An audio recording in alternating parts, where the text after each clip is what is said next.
Viduslaiku noskaņas, tirgus kņādu un senos arodus. To visu izjust aicināja Kuldīgas dzīru tirgus. Gluži kā Goldingenes zelta laikos, vienvietas aplūda dažādas valodas, pirkt un pārdot gribētāji, arī kumēdiņu rādītāji. Ar senām rokdarbu tradīcijām iepazīstināja Kuldīgas novada muzeja rokdarbnieces. Īstenībā mēs te visu kaut ko jau darām.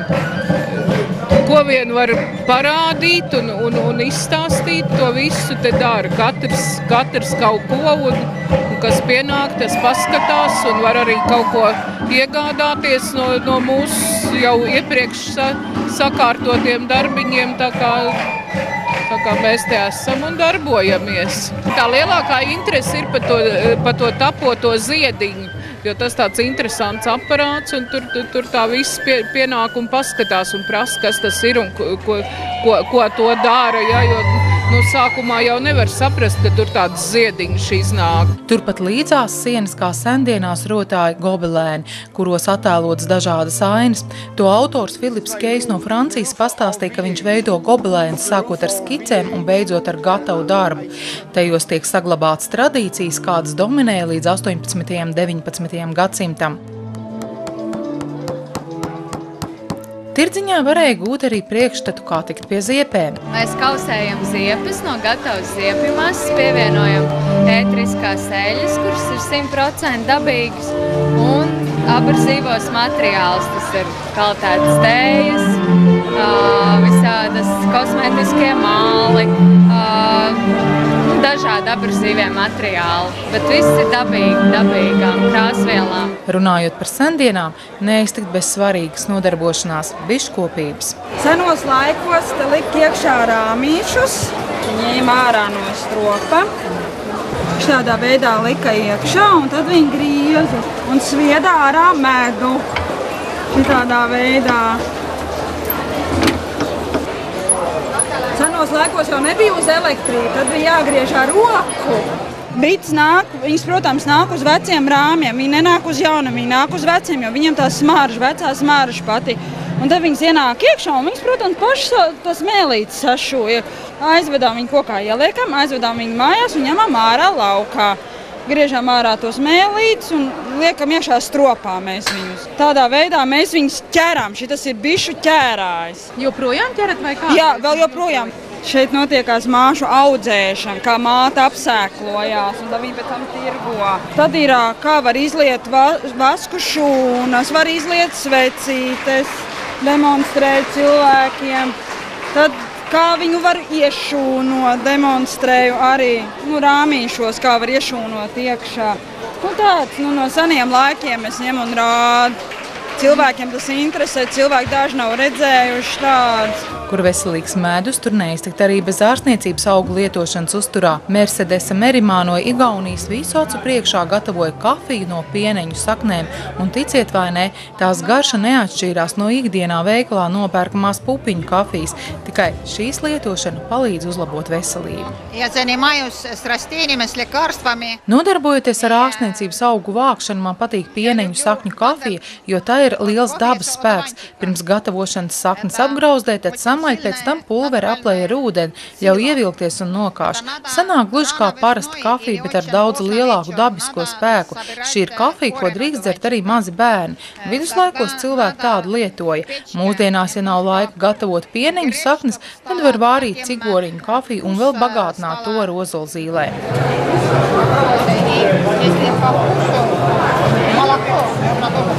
Tas ir pārsteigums, to es dzeru pirmo reizi tādu, bet es domāju, ka tā iegūšana gan varētu būt stipri sarežģīta, ka pienenis jau ir mums katrā pļavā un nav nemaz tik tālu jāmeklē un grūti, bet līdz tam ir jāizdomājas un jānonāk. Bet es domāju, ka aizvien vairāk varētu jau pie tā nonākt, pie dabiskā un ļoti jauki. Es ļoti priecājos, ka mēs šeit esam atbraukuši. Par Liepājas ielu šurpu nākot jau acis uz visām pusēm un spēj tik saskatīt un nogaršot un iegādāties un visādi brīnumi bērzu sulas vīns un garšviela un šampanietis un tad iznākot pie meistara darbnīcām. atkal senās lietas skatīties, naglas, kalti un visu ko tādu. Nu, ļoti interesanti. Jā, nu tā ir. Nu, tie vienkārši ir, lai cilvēkiem būtu priekšstats, ka tik ātri tas groziņš, jeb tā tīna nerodās, ka tas ir tomēr diezgan darbietilpīgi un arī diezgan tā rūpīgi vajag, lai sanāk tā glīti. Kas te doma? Te ir tā doma, ka tā būs tīne, viņa varbūt būs tik augsta, ja, un tas princips ir augstāk nekā tam grozam. Ja. Tā kā, tas princips apakš ir tāda pati. Un vienkārši būs smuka tā taisna maliņa. Daudz iedomājās, ka nogriež graumalā kārklus, ja, un ar to tā lieta beidzās. Ja. Bet tā, ka viņiem stāsta, ka viņš ir jānovār, viņš ir jānomizo, ka viņi ir jānožāvē, pēc tam atkal pēc kādiem mēnešiem viņu izmērcē, ietin uz nakti, lai, teiksim, viņš paliek lokans, jo kārklam jau ir tas, ja pa daudz ūdens viņš lūst, un ja pa maz, tad viņš arī lūst. Ja. Kas prasa padomu, arī neliedzu, ja, jo nav jau, teiksim, nekāds dižais noslēpums, to viss bibliotekās var arī grāmatās izlasīt, un kam ir interese, lai darbojās. Ja, jo tas, teiksim, amatnieku pulciņš līdz ar to augs. Brothers and sisters from the Lions Club of Ulvila. Te ir brāļi un māsas no Somijas pilsētas Ulvilas lauvu kluba. Mēs te esam atveduši dažādus tradicionālos ēdienus. Te ir vairāki sieri, piemēram, ar zemenēm. Daži šeit degustācijā esošie sieri bijuši zināmi jau 12. gadsimtā. Ir arī piparkūkas. Rыба! Свежая рыба! Приходите сюда! Кошки-ложки!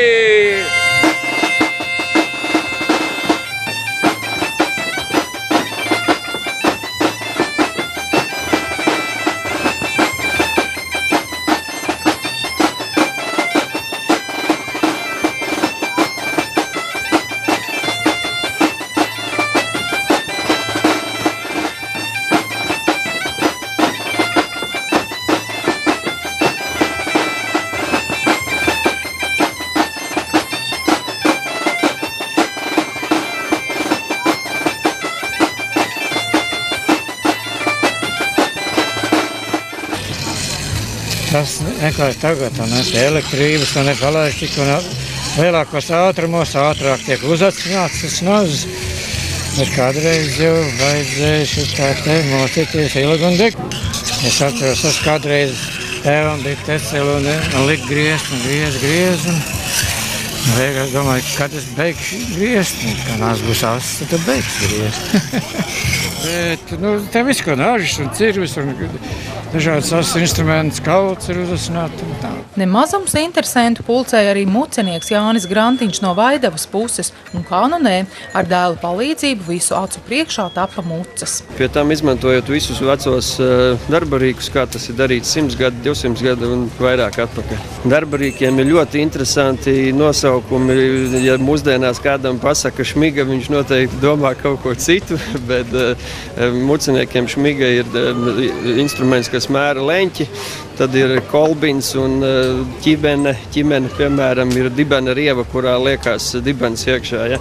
Tā kā tie termini ir ļoti dažādi. Protams, ka lielums ir nācis savā laikā no vācu puses, bet tā viņš ir iegājies un tā tie nosaukumi ir. Doma ir tāda, ka Vaidavas pusē tuvākajā laikā būs arī viesunams un mucu muzejs un varēs arī atbraukt un paskatīties, kā taisa mucu, varēs atbraukt, padzīvot un pats sev uztaisīt mucu meistara pavadībā.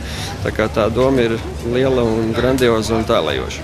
Pats grūtākais ir salikt viņu kopā un tas, kāda tā apdara ir iekšpusē, lai tas alus būtu labs un stāvētu labi.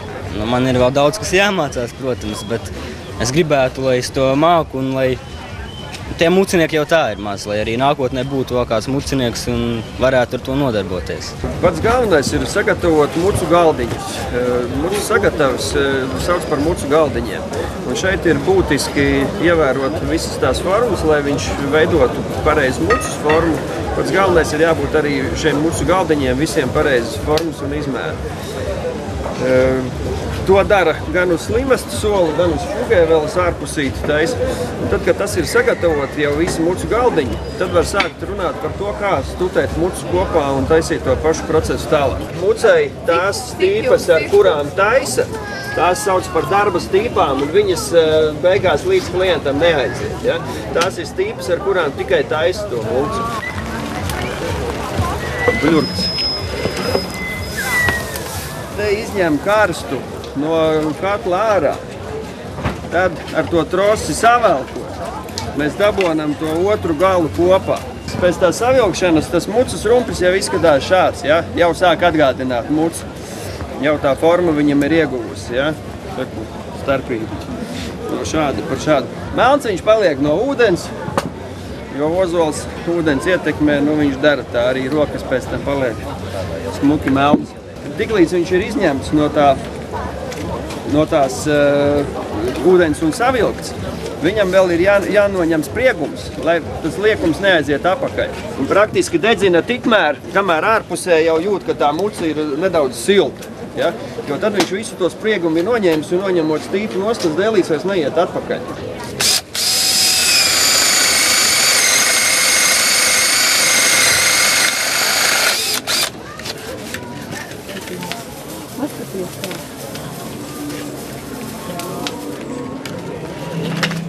Un praktiski pietiek to tapu kaut vai pamēģina, cik viņi stipri jau turās iekšā. Jūs tikai ieliek. Ja? Izur tā caurumā nekad tā nebūs. Viņš ir slidens, tas koks ir slidens. Ja? Šī mirklī ieliekam tapu, drusku uzsitam. Izskatās neticami, vai ne? Ja mucu pēc lietošanas izskalo, noliek uz teķīšu pagrabā ar spundi uz leju un krānu vaļā, tad muca kalpos ilgi un dikti. Kāpēc ar spundi vaļā? Tāpēc, lai viņa dabona izvējoties, lai nesasmok. Tūlīt pagaidi, puika. Kāpēc ar spundi uz leju? Tāpēc, ja gadījumā kāds ar mazām 4 kājiņām tur ielien, lai viņš arī tiek ārā. Jo ir bijuši gadījumi, kā atved mucu, lai iztīra, jo kaut kas īsti nav tā, nu ne tāda smaka. Tad, kad tu paskaties iekšā, tad tu redzi, ka tur ir kaut kādi 6 mazi skeletiņi. Mucai līme nav izmantota vispār nekur un nekā. Jebkura muca, jebkurā brīdī ir izjaucama un jebkuru detaļu var nomainīt. Te ir iekšā uz štiftēm. Štifte ir nagliņa bez galvas. Un kā blīvējums tiek izmantoti no vilku vālēm. Šitas te švamveida dabīgais blīvējums, ja, ir pats labākais. Mājās man ir pirts, es domāju, tādu lielu uztaisīt, tādu, tomēr diezgan dārgas tādas, ja viņi jāpērk atsevišķi tādā mucā, kur ielīs, bet, darbs te ir, bet, šitien jau tas viss būtu lielāks, it kā tāds kārtīgs, kaut kad varbūt tās, ka varētu kaut ko tādu, viņi jau piebriest ūdens jau ārā nelīst. Jā, es galvenieks kādreiz bijis, pa galvenieks strādājis, bet tādi instrumenti jau nav mājās. Nē, es ilgus gadus nebiju bijusi Kuldīgā. Ļoti patīkami atbraukt, atkal skaista pilsēta. Ļoti vēlos aiziet uz Alekšupīti. Ļoti patīkamas atmiņas ir kopš pēdējās reizes, kad biju Kuldīgā. Ļoti jauki svētki, man patīk, un cilvēki visi tomēr priecīgi. Paldies jums, ka jūs tādus svētkus esiet sagatavojuši.